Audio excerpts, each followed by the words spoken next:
Hello students, very good evening to all of you.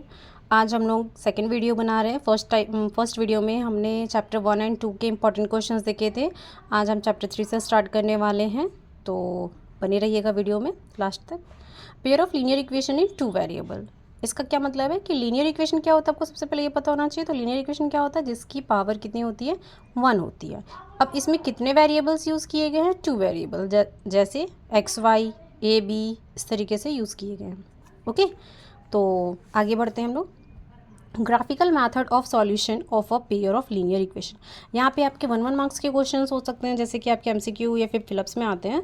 तो यहाँ से आपके inconsistent pair of linear equation क्या होता है आपको ये पता होना चाहिए। तो a pair of linear equation which has no solution, मतलब जिसमें सॉल्यूशन क्या हो, नहीं होता है, उसको हम क्या कहते हैं, inconsistent pair of linear equation. इसके बाद आता है consistent pair of linear equation. क्या होता है, तो a pair of linear equation in two variable which has a solution, मतलब उसके एक सॉल्यूशन हो सकते हैं, उसको हम क्या कहते हैं, consistent pair of linear equation. Okay, a pair of linear equation which has equivalent infinitely many distinct common solution, मतलब बहुत सारे सॉल्यूशन अगर होते हैं तो उसमें हम क्या कहते हैं, उसको infinitely many distinct common solution होंगे। Dependent pair of linear equation कहलाते हैं। क्या कहलाते हैं, dependent pair of linear equation. Okay, यहाँ से आप ये तीनों पॉइंट्स को भी पढ़ सकते हैं। ये जो तीनों पॉइंट्स हैं ये भी आपके इंपॉर्टेंट है, 1 मार्क्स के क्वेश्चन के लिए आते हैं।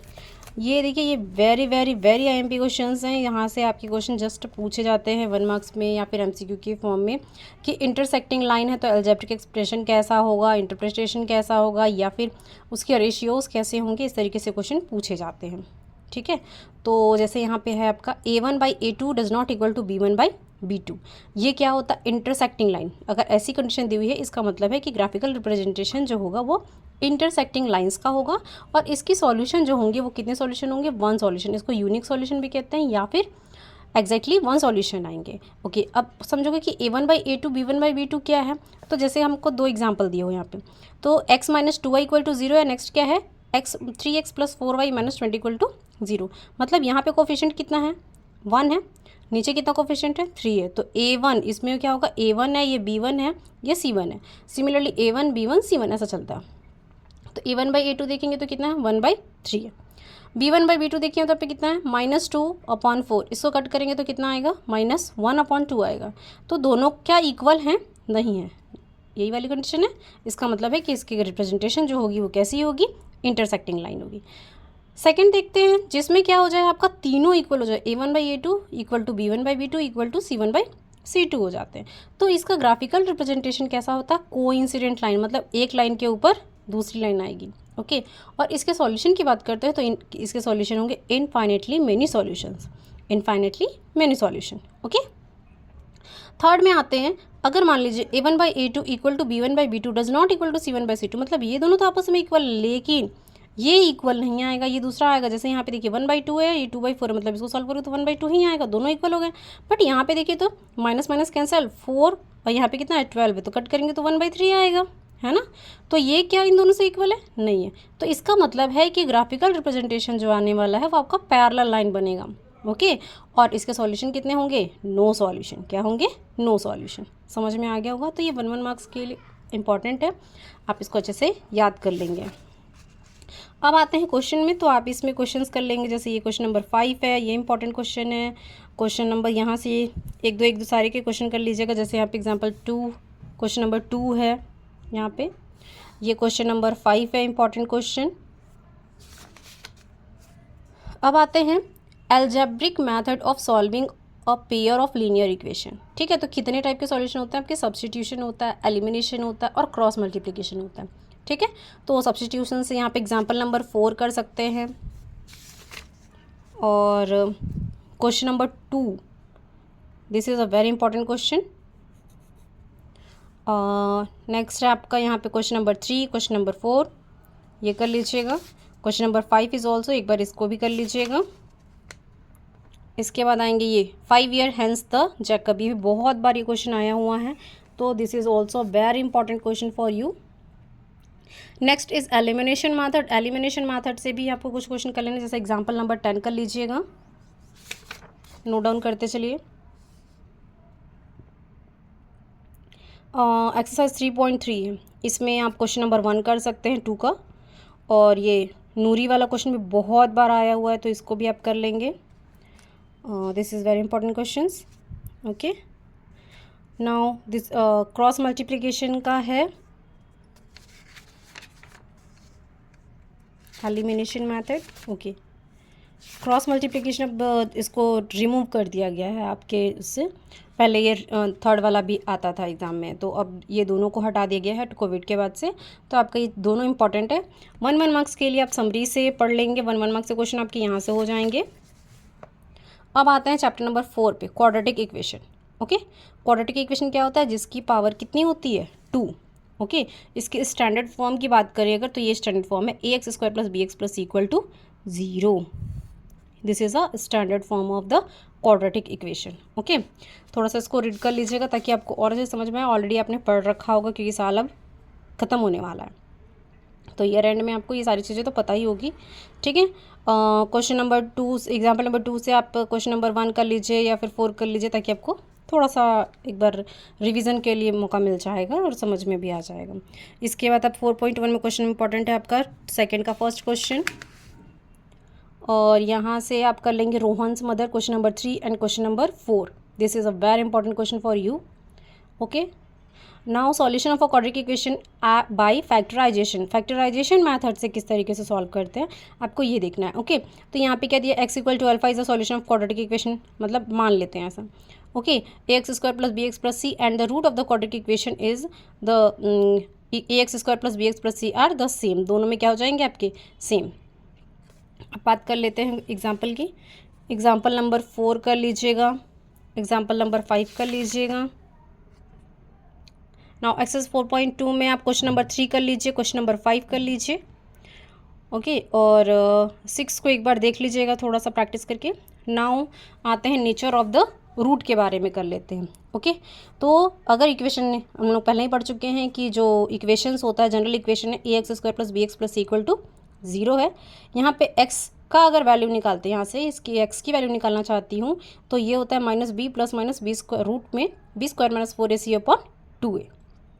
ओके, अगर ये वाली कंडीशन जो है b² - 4ac जो है वो 0 से बड़ा होता है, तब क्या क्या होता है, तो 2 डिस्टिंक्ट रियल रूट आते हैं। मतलब x की वैल्यू जो आएगी 2 आएगी, ठीक है, और वो कैसे होंगे, रियल रूट होंगे। अगर b² - 4ac ये जो कंडीशन है क्या हो जाए, 0 के इक्वल आ जाती है, तो 2 इक्वल रियल रूट्स होते हैं। अगर b² - 4ac अगर क्या हो जाए, लेस देन 0 हो जाए, तो नो रियल रूट आता है, मतलब कोई भी रियल रूट नहीं आएंगे, नेगेटिव में आएंगे। ओके, तो आप इसको भी पढ़ लेंगे, 1 मार्क्स के क्वेश्चन के लिए बहुत इंपॉर्टेंट है। ये देखिए यहाँ पे जो तीनों रूल बताई, ये तीनों यही हैं। ठीक है, अच्छा, ये इसको क्या कहते हैं, हम डिस्क्रिमिनेंट कहते हैं। क्या कहते हैं, डिस्क्रिमिनेंट। तो एग्जाम में ये भी आ सकता है कि b² - 4ac is called what, तो आपको पता होना चाहिए क्या होता है, ये डिस्क्रिमिनेंट होता है। It is clear. नाउ यहाँ से इंपॉर्टेंट क्वेश्चन की बात करें तो question number 3, this is very important question, and question number 4 is also important question. Okay, again summary पढ़ लीजिएगा, 1 मार्क्स से क्वेश्चन यहीं से आते हैं। हालांकि मैंने सारी चीज़ें पीछे बता दी है, वही सारी चीज़ें आपको यहाँ पे मिलेंगी, तो आप इसको एक बार कर लीजिएगा। अब आते हैं अरिथमेटिक प्रोग्रेशन से। ठीक है, अरिथमेटिक प्रोग्रेशन में कौन कौन से क्वेश्चन इंपॉर्टेंट हैं एपी के, अगेन आपने चैप्टर तो पढ़ रखा होगा, ज़्यादा मुझे बताने की ज़रूरत नहीं है, जनरल एक बार थोड़ा सा रिवाइज कर लेते हैं। अरिथमेटिक प्रोग्रेशन क्या होता है, जिसमें कॉमन डिफरेंस क्या होते हैं, सेम होते हैं। कॉमन डिफरेंस क्या होते हैं, सेम होते हैं, और ऐसी सीरीज़ को हम क्या कहते हैं, एपी कहते हैं। ओके,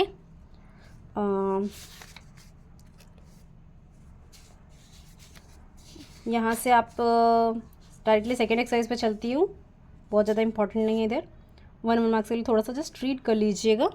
ओके, ये आपका है formula an = a + n - 1 × d। ठीक है, the nth term of an AP, an of the AP is the first term a। First term को क्या कहते हैं, a। फर्स्ट टर्म को किससे डिनोट करते हैं हम, a से करते हैं। n क्या है, नंबर ऑफ टर्म्स। d क्या है, कॉमन डिफरेंस है। ओके, और an जिस टर्म का हमको वैल्यू निकालना है।